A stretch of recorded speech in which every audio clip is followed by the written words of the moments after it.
Hello, welcome to Movie Castle. I'm your host Cooper. Today we're doing another TV episode. I talked some TV a couple weeks ago on the pod, did a little solo episode and discussed various shows that I've been watching over the course of a couple months. I want to do like a follow-up episode to that because some of those shows have now ended or their series have wrapped up or have just kind of changed as more episodes have come out. In this episode we're going to be talking the Boys series finale, Daredevil Born Again Season 2 finale, Euphoria. We'll be talking some Beef Season 2 and Margot's Got Money Troubles. I haven't finished Beef Season 2 yet, and I haven't finished Margot's Got Money Trouble, but I'm mostly through them. I have 2 more episodes of both of those left. So I won't go super in depth with those ones, but I'll just kind of, talk about what I'm enjoying about them so far. And maybe when I finish them, I'll do a follow-up episode, maybe around the time that Euphoria wraps up in 2 weeks. So we'll see about that, though. All right, so the first show I want to talk about for this episode is the Daredevil Season 2 finale. This wrapped up, I think, 2 or 3 weeks ago at this point, so it's kind of old news, but I'll just, give my thoughts on it. I would say that I'm generally positive about the finale and about the season as a whole. It's just a major step up from the first season. Still got a lot of issues, I think. Too many subplots that I don't care about. I do think that if we went back to the 13 episodes, or not even 13 episodes, you could do 10 episodes. I just think the pacing and the general feeling of the season would be a lot better. And that's something that I'm noticing with a lot of these shows, because all of the shows that I've talked about in the TV Tower episodes of the pod have all been 8 episodes. Invincible, Euphoria, The Boys, Margot's Got Money Trouble. All of them are 8 episodes, which just seems to be the standard these days. And I do think it might be hurting some shows. I don't know if any of these shows are really benefiting from the 8 episode format. Some of them could use more. Some of them could just be like a movie, I guess. I don't know. That said, this finale was solid, I would say. Daredevil reveals his identity to the public and then kind of has to reckon with that a little bit. And most of the episode is essentially just like a Gen 6th raid on the court building in New York as the public goes after Kingpin. The Gen 6 stuff is interesting, and I don't entirely know how to navigate that conversation. I think there's a lot of nuance to what they're trying to do and how it aligns politically with things that have happened in the U.S. over the past several years. I don't know, the Kingpin stuff leaves off in an interesting place. He doesn't get arrested, he doesn't die, he just kind of goes to an island alone. He leaves New York, and I do wonder about how the show will handle this going forward. So much of what makes the first 2 seasons of Daredevil Born Again compelling are the relationship between Matt and Wilson Fisk, or Daredevil and Kingpin, whatever. And so I don't know how the show will function without that. I imagine he'll be in the 3rd season to some capacity, just as he is in the 2nd season of the original Netflix show. But in my opinion, the weakest season of the Netflix show is the one without Kingpin, which is the 2nd season. I think the 1st and 3rd are easily the best seasons of the Netflix one, and those are the ones that revolve around Kingpin. So, but that said, you can't do the song and dance between Kingpin and Daredevil forever. Like, it will get stale. So I'm not really sure what you do without it at the same time. So I think the show is kind of between a rock and a hard place, so to speak, when it comes to what's happening next, which seems to be a lot of Defender-related stuff. So maybe, I don't know, maybe it'll work. I hope the 3rd season continues to improve upon what the 2nd season has set up. I mean, with the 1st season not being great and then the 2nd season improving a lot, I don't know, I just hope they continue to learn in advance what they've done well in the 2nd season and continue to expand upon that so that the 3rd season can be even better. That would be ideal. I guess it's exciting to see Luke Cage again, exciting to see Iron Fist again. All those characters are coming back, so that's cool. Yeah, not really a ton to say about the Daredevil finale. I enjoyed it enough. It's cool to see Kingpin like going crazy on people and like breaking people's backs and stuff like that, and sort of a bloodbath that's going on. I'm also curious about Bullseye because he's picked up by Matthew Lillard's character at the end of the season. I wonder what they're gonna do with him. Like, I don't know, will we see Bullseye again in this show or in the MCU more largely? I'm not sure. It'd be cool to get more stuff with him because aside from the Wilson Fisk and Daredevil stuff, I do think that the relationship between Bullseye and Daredevil is like the 2nd most interesting thing going on in the show. So I would like to see more of Bullseye somewhere along the line. He's just a cool character, and I think they did fun stuff with him this season. Like, I really liked the diner scene. I think that's in episode 4 or 5 of the season. I don't know. There's still stuff that I'm still not interested in. The stuff with Heather I don't really care about. I'm not too invested in Matt and Karen's relationship. I'm curious about what they'll do with Matt's identity being revealed, because they can't do the Doctor Strange like erase everyone's memory thing that they did in No Way Home. Like that's not on the table. So like, is he just Matt Murdock Daredevil from now on? And that's kind of, I don't know that. I don't know if I like that. I don't know if there'll be some sort of new version of Daredevil that will maybe be like, oh, see, it's not the same person. I don't know if that'll be like Iron Fist or Elektra or something, but that's kind of what they do in the comics. I don't know. It is just kind of it feels like a missed opportunity to not have Daredevil and Spider-Man interact and not know who each other are. That's a cool thing in the comics that I like, and it's a bummer that we probably have been robbed of that at this point. I don't know. I do wonder if it's too early for Matt to do the identity reveal thing. I mean, I guess technically this is like the 5th season of this character. Very similar to what I said about the Kingpin and Daredevil dynamics and how that will be going forward. I think the show, I hope it hasn't put itself in a corner, is what I'm saying, because I'm a little worried about that. I don't know. That's the biggest thing with Daredevil. It's solid. I hope the 3rd season is even better than the 2nd one, even though my confidence is not too high just because of the circumstances in which the show has set itself up in. All right, we're going to talk the final season of The Boys now. This just wrapped up earlier this week as of this recording. I believe last time I talked about the final season of The Boys, the 5th episode had just come out, which was the sort of anthology different perspective episode that I thought was fun, but generally kind of completely destroyed the pacing of this entire season. It had pacing issues, I honestly think, since the 1st or 2nd episode of the season, but this that 5th episode, despite being a fun concept and doing a lot for some of the characters, completely threw the season off the rails.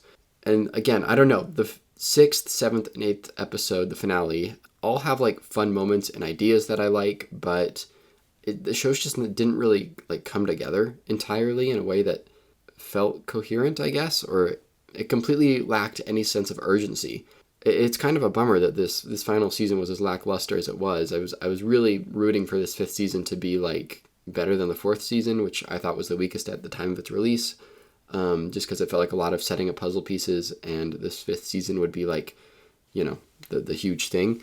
And it didn't feel like that. It just kind of felt, I don't know, a little honed in.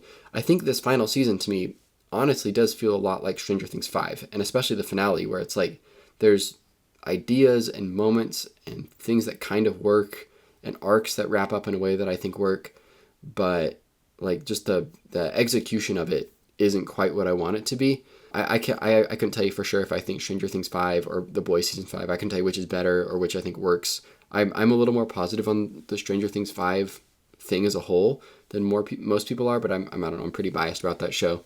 The finale though, which is what we're here to talk about, has some moments that I think really work. I really like the final battle between Homelander, Butcher, and Ryan. I mean, I think it's interesting how weird that they've like really nerfed Homelander during this final battle and during this entire season. It's kind of weird. People are calling him like a joke of himself, and I do kind of agree with that notion. He's just like the stupidest he's ever been. He's not as scary as he used to be, which is just not what you want for your final season. But the idea of the fight works, and having Ryan and having Butcher there, both beating the shit out of Homelander, is what you want to see. And the final spoiler for this, the final death for Homelander, or I guess his only death, but is great, and it really works, and it's exactly what I wanted. I wanted to see this character be as pathetic as he is, and then just get brutally murdered on live television. Like that's exactly what the show needed. But I don't know, it is so interesting that like that happens at the 30-minute mark of this 1 hour long finale. Like I just think the finale needed to be a little bit longer. It felt kind of rushed. You know, the boys, they group up, they feel bad about Frenchie dying, and then they just go to the White House and have like one obstacle that they have to get out of, and Ashley saves them, and then they fight Homelander, and that's that. The Deep, he's dead now too. That fight was okay between Starlight and the Deep. Again, it's just pretty stupid that she would take him to the beach, because why would you do that? That's his element, and not like Starlight knows that the fish hate the Deep now. It's just, I don't know, it does feel kind of like the Stranger Things thing of it just kind of feeling like a little brain dead at points, which is, I don't know, that's so unfortunate. That's such a bummer that they wouldn't like take a second to think about the logic of some of the situations. Yeah, and then it wraps up, and there's a 30-minute sort of epilogue, and The final confrontation between Butcher and Huey is, I think, also good. I think that works. And then I think the real epilogue happens where they have Butcher's funeral, and do they know that Huey shot Butcher? Like, I don't know. There was just kind of a weird like jump between scenes of like Butcher dying in Huey's arms and then this funeral, and I don't know. It just felt a little off, and like something about that felt off to me. Well, the one thing I do like though that I think works is Ryan rejecting Butcher. I think that that's a smart move. Again, there's just like smart moves and things that are interesting in this finale. It just doesn't work. Either the season needs to be a little bit longer and flesh things out more, or the finale needed to be longer. I don't know, man. It's unfortunate. It's unfortunate that it didn't quite hit the mark, even though there are moments that do, I think, hit the mark. No Soldier Boy in the finale. That's interesting. I can't believe they just like put him on ice for the third time, and then we're like, let's call it good here. I don't know. And then I guess all the characters, their arcs get wrapped up in a way that works and is satisfying. I just wish the general execution of this entire season and this finale was just a little bit better. That's all I ask for. It's not the worst thing in the world, though. I don't necessarily agree with people that are like giving this a 1-star review and are like personally offended by it. I currently hate the state of IMDb. I don't get the point of review bombing something. Like I think it's really rare that you find something that is actually a 0.5 star or 1 star. Like it's way less common than people on the internet seem to like give credit for, I guess. That's just the current state of things though, and that's a bigger conversation about how people consume media and how we've kind of lost nuance for something that is probably more of a 3 stars than a 1-star thing. I will miss Homelander. I will miss Anthony Starr's performance as Homelander. This is, over the past 7 years that the show has been on, this has consistently been one of my favorite like villain performances to come back to and see online and have memes about. And same thing with Chance Crawford as the Deep. That's another performance that I think is really funny. I think the only reason he made it this far in the show is just because like the Deep is a very funny character, and the performance is very funny, and how evil he is and how well he plays that sort of like stupid evil is a lot of fun. So I do think I will miss the presence of some of the characters from the 7, especially Homelander. It's not an interesting take for me to say give Anthony Starr the Emmy, you know. I think it's deserved. I think he put himself through a lot of really embarrassing and nasty shit as Homelander that he seems like he enjoyed doing, but for this role. And so I do hope he gets some sort of recognition at some point for how interesting this character is. I don't really know much about how the Emmys work. I don't know if they like really genre, I don't know if pulpy's the right word, but things like this. I don't know if they like acknowledging things like this, because like I know the Oscars, they don't like acknowledging horror and other sort of like action sort of things, and it's hard to get nominated and let alone win unless you're like Amy Madigan, I guess. But it's hard to get awards for that sort of thing. I don't know if that's how the Emmys work, but I don't know. Boys, a show that has kind of fallen off, and I will enjoy the first 3 seasons a lot on rewatch if I ever take the time to visit it. I think I'm kind of done with the Boys universe. I don't think I'm going to check out Vought Rising, or if The Boys Mexico, is that still happening? I don't know. Unless it gets like really, really, really rave reviews and is like held in the same light that Better Call Saul is held in, you know, then I'll probably check it out. But otherwise, I think I'm done. I think I'm done with the Boys universe. And they completely fumbled the Gen V stuff on the topic of spin-offs and side projects and stuff like that. I don't know what the idea was there. Like that completely makes those first 2 seasons, which I thought were fine. Like, I don't know. I enjoyed Gen V season 1, and Gen V season 2 kind of sucked, but I don't know if it sucked, but it was just kind of not as good as the first season. I don't know. Like, it just completely felt like nothing that they did that show, because they did really nothing with those characters, and they set them up to be very important, and especially Marie Monroe, I believe that's her name. I don't know. That's so weird. That's so weird that they would completely fumble the ball there. That's unfortunate too. That's unfortunate too that they kind of let that thread just be nothing. So, because there was so much potential there. Let's move on to Euphoria season 3. Last time I talked about it, I believe the wedding episode had just happened. So it's been 3 weeks since. We've got a lot of interesting new material. I believe last time I talked about Euphoria season 3, I said that I was, for the first time ever, a little bored by the show. Again, things that worked, things that didn't work.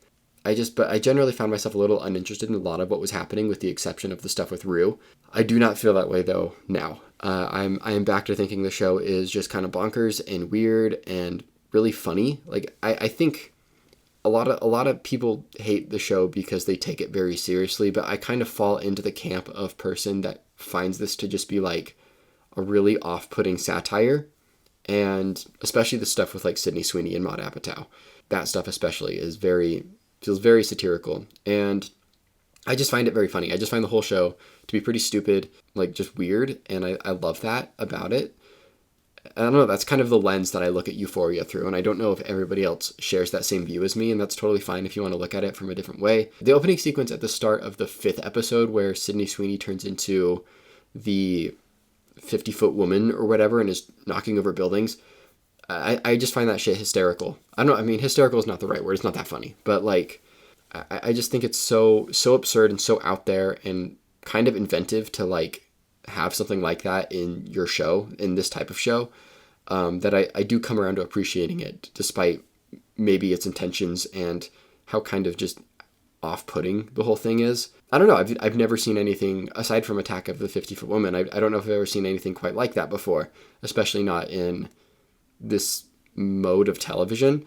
So I do appreciate it from that lens. Something that has been a little bit grating as of the past few episodes is the like blatant Tarantino homages, the very like Pulp Fiction dialogue, the Jackie Brown dialogue, even like the look and feel of like Boogie Nights is in this too, kind of. There's some very Boogie Nights shots in this season, I feel personally.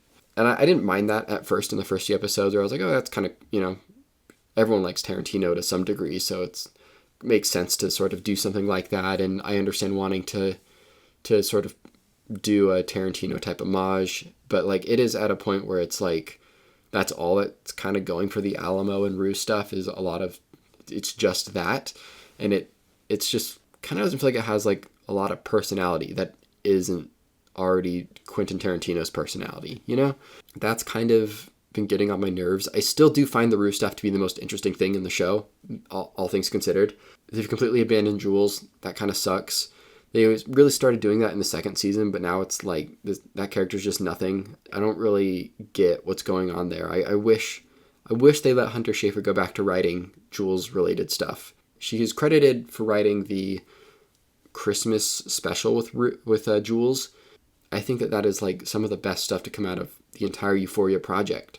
And I just don't know why you as Sam Levinson wouldn't like want Hunter Schafer to do that, outside of maybe just like having beef with Hunter Schafer, which I don't know if he does, but I don't know, I don't know, I just don't know, I don't get it why you would fumble a character that is so good in the first season, you know? The stuff with Nate is also kind of a bummer. I believe on the first time I talked about this season, I was holding my patience for Nate to have a breaking point and to become the version of Nate that we know, and to become just more interesting as a whole. That doesn't seem to be the case. And I was really thinking that everything after the wedding, him getting his shit rocked and his toe cut off, would be like an inciting moment for him to become a character that's a little bit more compelling, but they really haven't done anything with him since then, outside of him getting beat up a couple more times and then destroying some flowers. So I don't know. I really, the Nate stuff is unfortunate. I don't know if they can turn it around in the next 2 episodes and make Nate suddenly like a really compelling character. It just does feel too late in the game to do something like that. If they try, we'll see if they succeed at it, but I don't think that'll work. And I do wonder if Nate's going to die at the end of the season. I feel like if any character is going to get killed off, it's going to be Nate. The Sydney Sweeney OnlyFans stuff with Maddie, and I guess the LA Knights stuff now too, that she's on the LA Knights TV show. Again, that's the type of stuff that I find very entertaining. Maybe not great, but it's just very silly and I guess kind of fun. That stuff has all become a little bit more interesting. I wasn't too interested in it during the first half of the season, but now that she's like joined the TV show, and it just seems like they're making fun of Sydney Sweeney, and maybe she's like in on the joke, or maybe she's not. I don't know. It just feels like there's a little bit more to pick at with that subplot of the show. It continues to look incredible. It continues to feel unlike any other TV show with the way that it's shot and the way that it's colored and the set design. It's really pulling from like the 1970s and late 1960s in a way that I very much appreciate. Just like the way that the characters look and the design of their apartments and the buildings that they're in. It really looks like unreal. Again, I completely appreciate it from a technical craftsman point of view. The most recent episode 6, had a background thing for Alamo, which the cold open character introduction type of stuff that this show is known for.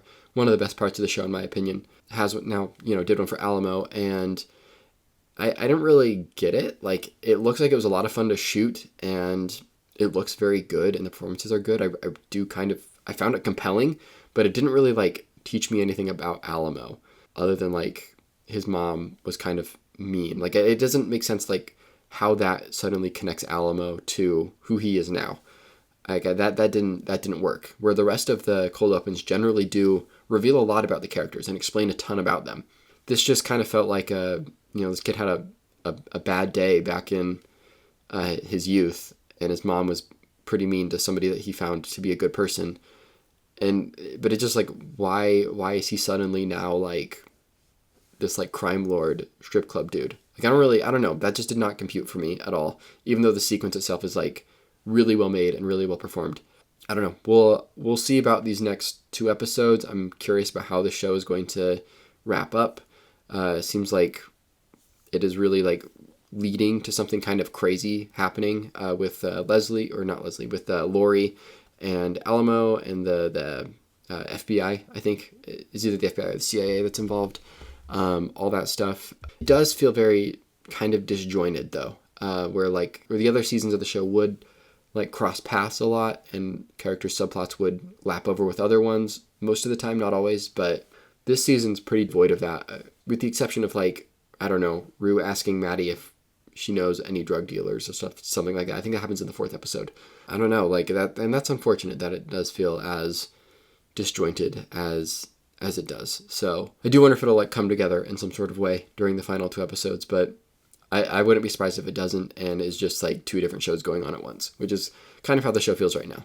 We'll talk Beef Season 2 real quick. I've only seen the first 6 of 8 episodes, so I haven't finished it just yet, but I am really enjoying the season. I don't know if it has quite the highs that the first season has, but I do think this season has just been very consistent across the board. The first season, for a bit of context, I think is really great up until the final few episodes. I didn't particularly care for how the show ended. I don't know if that's a hot take or not. I really enjoyed like the cat and mouse game between these 2 people, and then it kind of lost that towards the end and became a little too like absurd for what I felt the first half of the show was. This second season though, just very consistent. It's about Oscar Isaac and Carey Mulligan. They are a married couple who own like a country club, and they're having some issues. And then it's about another couple, a younger couple, played by Kaylee Spaney and Charles Melton, who are recently engaged. So you got a couple that's like 15, 20 years into the marriage, and then like a more relatively new couple. And the Kaylee Spaney and Charles Melton characters are working at the country club. They're kind of just like assistants there. They don't really, I think they like pick up golf balls or something. They don't really do anything important. And they get some blackmail on the Oscar Isaac and Carey Mulligan character. The show kind of evolves into being about relationships and hierarchies within the workplace and how people trust each other and stuff like that. And I don't know, I find the whole thing to be very interesting from a contemporary lens. Like, I think the way that technology is shown in this is really unique, with like the idea of like recently deleted and things on the cloud.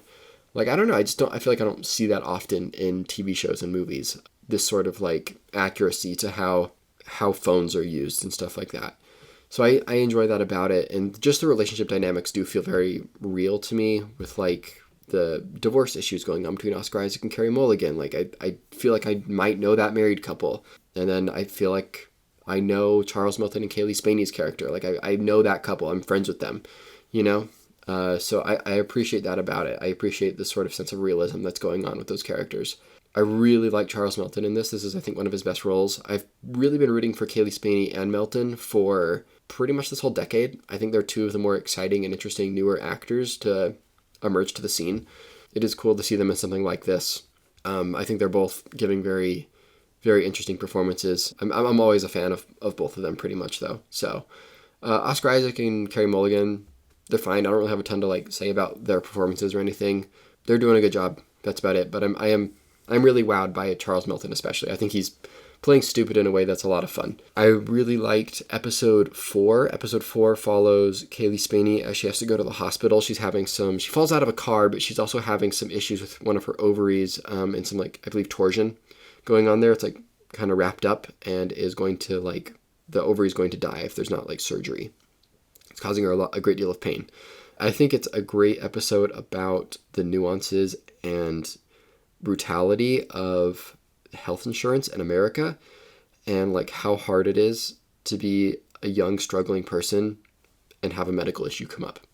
I find that to be very interesting. The entire hospital sequence feels like the scariest thing ever. It's that single episode might be like the scariest horror movie of the year, if you know what I mean. So I enjoyed that episode. I guess I just relate more to the Melton and Spaney character. Not the relationship. My relationship is not like that at all. But like, I understand being a person in your 20s and like having a hard time and feeling very unsure about the future in the world. So I really appreciate the show from that angle. That's, I think, been one of my favorite episodes of the season so far. There's another episode that focuses heavily on Oscar Isaac and Carey Mulligan's characters. They search for their dog. That's another good episode too. Overall, really enjoyed the season though, and I would recommend it. I'm excited to see how it wraps up, and I don't know, maybe I'll let you guys know what I think of the final 2 episodes and the season as a whole. The final show I want to talk about today is Margot's Got Money Trouble. Again, I've only seen the first 6 of 8 episodes. I'm going to catch up on the last 2 hopefully as soon as possible. That is another show that kind of relates to Euphoria and Beef, I think at least, in sort of like what the struggles of like being a young person in your 20s is right now. So Margot's Got Money Trouble. It's about a girl named Margot, played by Elle Fanning, who has recently she got knocked out by her professor, who's kind of a piece of shit. And, the professor though, he has a Will Stronghold from Sky High, so that's exciting. Anyone who's listened to Movie Castle before knows that like Sky High, kind of an all-time classic for me, one of my favorite movies. So cool to see Michael show up in something like this, you know? And so she has this baby and needs to find a way to support herself. Her father comes back into her life, who is a former wrestler. He's played by Nick Offerman, and she starts an OnlyFans and is, I don't know, it's a really interesting show about creating content, I think, even from like a non-pornographic side of things, just content creation as a whole. I think that this is an interesting TV show about that sort of subject matter when it comes to like how we use algorithms and become viral and stuff like that. There's a lot of other things going on in the show too, with her mom, and who's played by Michelle Pfeiffer, and she's engaged to Greg Kinnear, who's like a uber Christian guy. There's a whole lot going on. I'm really enjoying the show. This is a show that I think would benefit from more episodes, not because like it necessarily needs more episodes, but just because I'm having a fun time in this like world that Elle Fanning is operating in, and seeing like what's up with Nick Offerman's character and Greg Kinnear's character. I don't know if this show was 3 more episodes long, or even 18 episodes, you know, sort of a classic TV show from the 2000s. I do think I wouldn't be opposed to that. I think it would be a lot of fun. It is getting a second season. I don't know if it necessarily needs a second season. I guess we'll see when I finish the show in a couple days. It's based off a book, so that's interesting. I don't know. I don't really know how a second season works with that sort of thing. I don't really know much about the book. But overall, I'm really enjoying it. I think Elle Fanning is quickly becoming one of the most interesting young actors in Hollywood. Something like Sentimental Value, or even Predator Badlands, which I didn't particularly care for, she is interesting in. And she continues to like pick roles that I find unique. She's a producer on this too, so she's like pretty involved with it. I think same thing with Dakota. Dakota's involved in this too, but I don't know. I'm really enjoying Elle's work as of the past like few years, and I'm excited to see what she does next. So that's cool. I recommend the show.